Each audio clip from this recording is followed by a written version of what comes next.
Hello friends, I welcome you all to our channel Speak with AP. This is AP, a language trainer, and we are coaching and training people for communication skills and spoken English.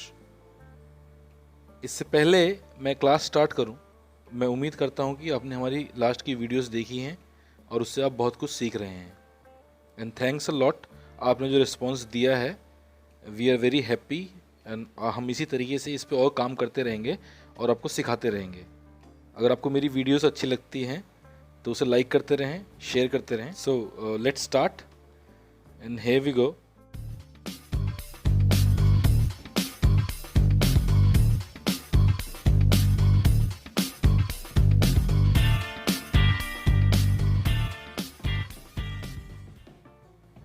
Last की कुछ videos में मैंने आपको action मतलब verb मतलब किसी भी काम का नाम बताया था. अगर आपने इसे बहुत ध्यान से इन सब चीज़ों को पढ़ा है और हमारी वीडियो को फॉलो किया है तो मैं अब इसका आपको यूज़ दिखाना स्टार्ट करूँगा, किस तरह से हम ये चीज़ें आगे हमें बेनिफिट देती हैं जो हम पुरानी वीडियोस में सीखते हैं या करते हैं या जो भी आपने प्रैक्टिस की होगी. अच्छा, ये तो आप सब जानते हैं कि कोई भी भाषा, चाहे विश्व की कोई भी भाषा हो, कोई भी लैंग्वेज हो, वो हमेशा या तो प्रेजेंट या पास्ट या फिर फ्यूचर में बोलती है. क्या कोई और तरीका है कि आप उस लैंग्वेज को बोल पाएँ? कोई भी लैंग्वेज ले लीजिए वर्ल्ड की, या तो आप उसे पास्ट में बोलेंगे या प्रेजेंट में या फिर फ्यूचर में. तो मैं आप लोगों को क्लियर कर दूं, पास्ट क्या है, फ्यूचर क्या है और प्रेजेंट क्या है. पास्ट वो समय जो बीत गया, प्रेजेंट वो समय जो चल रहा है, फ्यूचर वो समय जो आगे आएगा. फॉर एग्जाम्पल, आज डेट है 29. अगर मैं 30 अप्रैल की बात करूं तो वो प्रेजेंट होगा, पास्ट होगा या फ्यूचर होगा? जी बिल्कुल, वो फ्यूचर होगा. लेकिन मैं बात करूं अगर 27 अप्रैल की, तो आपको क्लियर हो गया पास्ट है. और क्योंकि आज 29 अप्रैल है तो इसका मतलब ये प्रेजेंट है. अभी टाइम हो रहा है 10:30. अगर मैं बात करूं 9:30 की तो वो पास्ट हो गया. अब बात करूं अगर 11:30 की तो वो फ्यूचर हो गया. अभी साल है 2020. 2021 क्या हो जाएगा? यस, फ्यूचर हो जाएगा. और 2019, जी बिल्कुल सही, पास्ट हो जाएगा. ये मंथ है अप्रैल. अगर मई की बात करें तो जी बिल्कुल मई हो जाएगा फ्यूचर. अगर मैं बात करूं मार्च की तो यस, ये हो जाएगा पास्ट. तो हमें सिर्फ इतना ही समझ लेना है कि हमें किस तरह से चीज़ों को यूज़ करना है. आई होप ये चीज़ क्लियर है कि हम प्रेजेंट, पास्ट और फ्यूचर किसको बोल रहे हैं. मैं आप सबको ये क्यों सिखा रहा हूँ? सिर्फ इसलिए क्योंकि मैं चाहता हूँ कि आप बोलें और अच्छा बोलें. हमने सीखा था सुबह उठने की इंग्लिश गेटअप होती है, आप सब जानते हैं. लेकिन अगर यही बात कहूँ मैं आपसे कि आप आज अपने सुबह उठने का समय बताएं, तो आप क्या बोलेंगे? शायद आई गेट अप एट 6. लेकिन आप ध्यान दें, आज सुबह प्रेजेंट है, पास्ट है या फ्यूचर है? जी बिल्कुल, आज सुबह मतलब पास्ट. समय बीत गया, पास्ट है.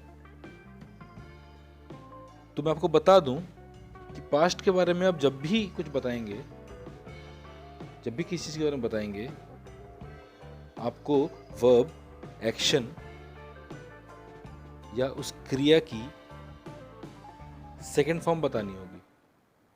जी बिल्कुल, जितने भी हमारे एक्शंस होते हैं या जितने भी हमारे वर्क होते हैं, उसकी एक फर्स्ट फॉर्म, एक सेकंड फॉर्म और एक थर्ड फॉर्म होती है.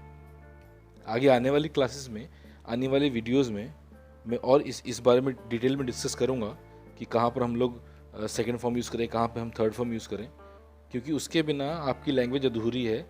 अगर आप ऐसा कुछ करते हैं तो शायद आप गलत बोल रहे होंगे.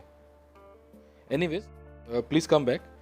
सुबह उठना गेटअप होता है, क्योंकि मैंने आज आपसे सुबह की बात की है तो सुबह पास्ट हो गया। एक चीज़ सिर्फ इतना ध्यान रखिएगा, जब भी हम बात करेंगे पास्ट की तो हमेशा हम पास्ट में सेकंड फॉर्म लगाते हैं, और गेट की जो सेकंड फॉर्म होती है वो गॉट होती है। तो अगर मैं बोलूँ आई गेट अप एट 6 तो ये गलत हो जाएगा। मैं बोलूँगा I got up at 6। Yes, तो जो भी काम आपके पास्ट में हुए आपने उसमें क्या लगा दिया, सेकंड फॉर्म। ऐसे ही फ्रेश होना होता है, गेट फ्रेश, इसको पास्ट में ले जाए तो हो जाएगा गॉट फ्रेश। और क्योंकि आप अपनी बात कर रहे हैं तो आप बोलेंगे I got fresh. I brush का ईडी लगकर उसकी सेकंड फॉर्म बनेगी और आप बताएंगे I brushed. I take a bath को अगर हम पास्ट में लेके जाएंगे तो हो जाएगा आई टुक अ बाथ।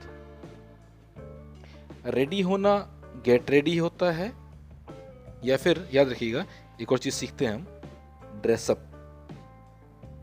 अगर गेट का करेंगे सेकंड फॉर्म तो गॉट हो जाएगा, तो सेंटेंस बनेगा आई गॉट रेडी। और अगर ड्रेसअप की बात करें तो ड्रेसअप में हो जाएगा आई ड्रेस्ड अप।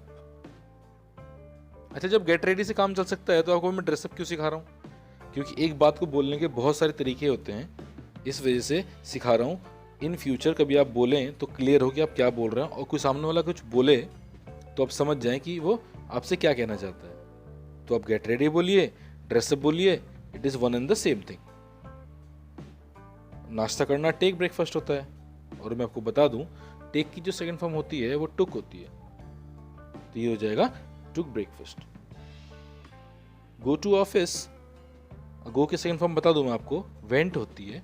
अगर आपने ये काम पास्ट में किया है तो बताएंगे आई वेंट टू ऑफिस। पढ़ना स्टडी होता है, और स्टडी में IED लगकर वो होता है स्टडीड हो जाता है वो, तो आप बताएंगे आई स्टडीड। तो ऐसे ही जब भी आप कभी पास्ट की बात करें तो आपको उसमें सेकंड फॉर्म यूज करना है। वॉच में ED लगेगा तो वॉच्ड हो जाएगा। अगर टीवी है तो बोलेंगे I watch TV. Play ludo, play carrom, कुछ भी खेल सकते हैं आप। अगर प्ले में ED लगाऊं तो हो जाएगा प्लेड, आई प्लेड लूडो। तो यही बात अगर मैं आपसे कहूं कि आप बताएं आपने कल पूरे दिन क्या किया, तो क्या आपके लिए आसान होगा बोलना? आई कैन हैव अ बेट कि एकदम से अगर आपसे कोई पूछे कि आप बताओ आपने कल पूरे दिन क्या किया, तो आपको बहुत प्रॉब्लम होगी इंग्लिश में बोलने में। लेकिन I tell you one thing, अगर आपने प्रैक्टिस की है, आपने मेरी क्लासेस को फॉलो किया है, तो इस बात की मैं गारंटी दे के बोल सकता हूँ कि आप चीज़ों को बोल देंगे। कुछ भी तो नहीं करना। हम पास्ट की बात कर रहे हैं, गेट का गॉट कर देना है, टेक का टुक कर देना है, गो का वेंट कर देना है। It is as easy as anything. हाँ, लेकिन आपने अगर मेरी क्लासेस को फॉलो नहीं किया है, मेरी पुराने वीडियोस नहीं देखी हैं, तो आपको प्रॉब्लम होगी। अच्छा, मैं आपको ये सब सिखा रहा हूँ, क्यों सिखा रहा हूँ? इसके पीछे मेरा सिर्फ एक पर्पज़ है कि जब आप किसी से बात करते हैं ना, तो आपको नहीं पता होता कि आप प्रेजेंट बोल रहे हैं, पास्ट बोल रहे हैं, या फिर फ्यूचर बोल रहे हैं, या हमारे पास इतना टाइम होता है कि हम चीज़ों को देखें। इस वजह से आपको इतनी प्रैक्टिस करनी पड़ेगी कि आपका दिमाग जानता हो कि मैं पास्ट के बारे में बात कर रहा हूँ, प्रेजेंट के, या फिर फ्यूचर के बारे में। हिंदी में प्रॉब्लम नहीं होती। क्यों प्रॉब्लम नहीं होती? क्योंकि बचपन से हमने कितनी बार हमने इसकी प्रैक्टिस की है। मतलब मैं गया था, मैं जाता हूँ, मैं जा रहा हूँ, अपनी कितनी बार प्रैक्टिस की होगी। लेकिन सेम लेवल ऑफ प्रैक्टिस आपने विद दिस लैंग्वेज नहीं की होगी, इस वजह से दिक्कत होगी। तो मैं बता दूं आपको, जब भी हम पास्ट की बात करेंगे तो हम उसके अंदर सेकंड फॉर्म यूज़ करेंगे। तो अगर आप ऐसा बता पाएँ तो बहुत आसान है। मैं अगर आपसे लास्ट मंथ मिला तो मिलना मीट होता है, और मीट की सेकंड फॉर्म क्या होती है? जी यस, मीट की सेकंड फॉर्म मेट होती है। तो अगर अपने फ्रेंड को बताना है मेरे से मिलने के बारे में, तो क्या बताओगे? आई मीट या आई मेट? यस, आप बिल्कुल बताएंगे आई मेट। कभी भी आप किसी बहुत बड़े सेलिब्रिटी से मिलें तो अपने फ्रेंड्स को आके जरूर बताते हैं कि आज ना मैं उनसे मिला। अगर यही बात बतानी हो तो आप क्या बताएंगे? सपोज अमिताभ बच्चन जी हैं, आप उनसे मिले कहीं, तो अपने फ्रेंड्स को बताओगे तो उसमें एक्साइटमेंट होगी ना। तो अब क्या बताओगे, आई मीट या I met Amitabh ji. Yes. अगर आपने उनसे हाथ मिलाया तो क्या बताओगे। हाँ, अगर हाथ मिलाने की इंग्लिश नहीं पता आपको तो प्रॉब्लम होगी। हाथ मिलाना शेक हैंड्स होता है। हाँ, अगर शेक हैंड की सेकंड फॉर्म नहीं पता तो भी प्रॉब्लम होगी। शेक का एक काम करो, शुक कर दो। तो ऐसे ही जब भी आप पास्ट की बात करें तो आपको उसमें सेकंड फॉर्म का यूज़ करना पड़ेगा। Well, this is all from my side. Thanks for watching my video. Thanks a lot. See you in next class.